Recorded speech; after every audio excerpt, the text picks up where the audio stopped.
In frigid Times Square, relief arrives with the new year. Intrepid revelers from around the world endured hours of waiting in a frigid Times Square on Sunday to witness the glittering New Year's Eve ball make its annual descent at midnight, undeterred and perhaps reassured by a massive police presence. With New York City in the grip of a bitterly cold Arctic air mass, the experience was made particularly memorable this year for hundreds of thousands of people who braved the bone-chilling conditions to witness a century-old tradition. In the waning hours of 2017, the mercury had plunged to 10 Fahrenheit, with a real feel of 7 F, according to AccuWeather.com. That made it the city's second coldest New Year's Eve on record after 1917, when the mercury in Times Square dropped to 1F-17C. Jaden Hunter, a 13-year-old from southern New Jersey, arrived at around 6 p.m., protected by a face mask and geared up for a good time. "It's a once-in-a-lifetime opportunity," Hunter said. "It's pretty chilly, but we've got hand warmers and all kinds of thermal technology." About 2 million people were expected in the vicinity of Times Square, the bow-tie-shaped plaza formed by the intersection of Broadway and 7th Avenue in Midtown Manhattan. That was roughly same number as last year, when the temperature at midnight was a comfortable 44 F-7C. Still, the weather was severe enough to test the mettle of even the hardiest of partygoers.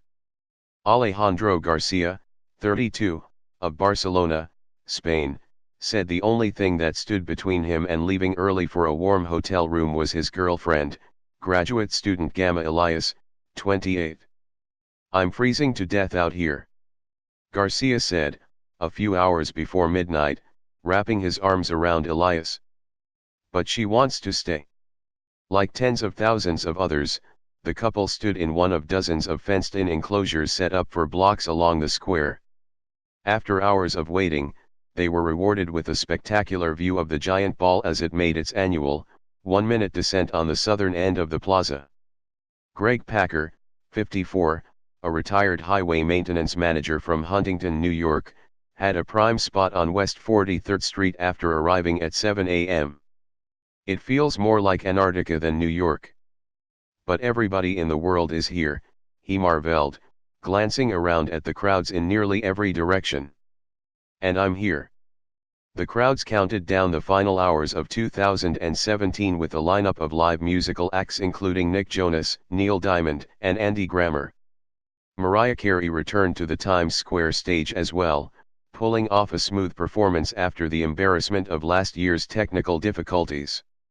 Then came the long-awaited ball drop, a tradition that dates to 1907, 3 years after New Yorkers started gathering en masse in Times Square to usher in the new year. Show of force. Thousands of police were on hand, some heavily armed, others undercover. The show of force is part of a beefed-up security plan that follows a spate of attacks in the city and around the world that authorities have labeled as terrorist. The NYPD provided officers with specialized training to stop any suicide bombers in response to an attempted bombing in a Times Square subway station walkway on December 11.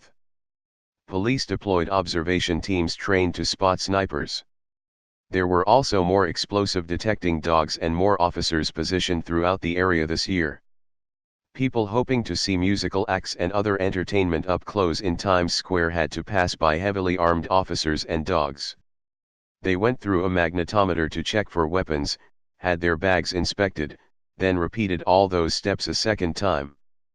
Police cars, dump trucks filled with sand and cement blocks were used to close streets, starting Sunday morning. About 125 parking garages in the area were emptied of all cars and sealed. Bryn Hansen, 14, from Longmont, Colorado, appeared unfazed by the heightened security and the trying conditions. She said she was living a dream. "It's been on my bucket list, and now I can cross it off. It's exciting to be here."